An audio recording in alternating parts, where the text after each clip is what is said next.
something heavy, saying, tack it, tack it, tack it. And you're shaking and your wire's dropping and you're getting burned and you're confused. Hi, I'm Sarah Grace Hargrove. I graduated Elite Welding Academy in August of 2023. When I graduated, I went straight to United as a helper. Super hard, but I learned so much. A lot about pipe fitting, which I didn't expect. Being a helper was really, I think, a very good start for me. It made me a lot more well-rounded. I had help from so many different people throughout my career.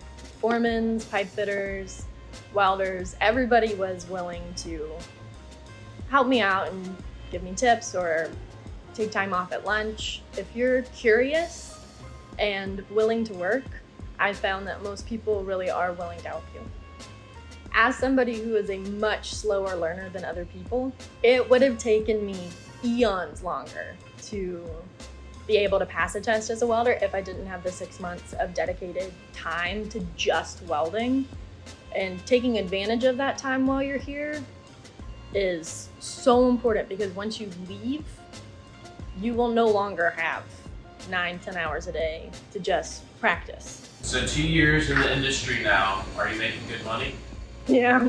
So after I got on my first travel job, that's when I started making really good contacts. And from there, any other job that I've gotten has been through a contact. So I worked at steel mills. I got to work at a St. Adams brewery, which was really cool.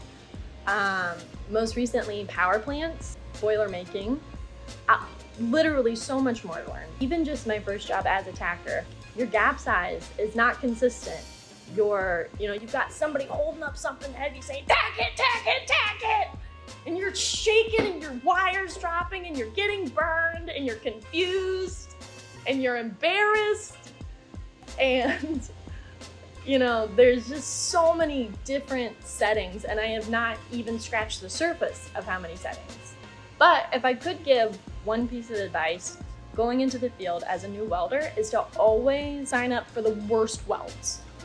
Anytime there's a really bad weld, a field weld, something nobody wants to do, number one, it makes you look like a good team player. And number two, it will give you the best experience because you're getting to do really tough stuff. And obviously, if you can't handle it, say, I can't handle it, and stop before it gets bad.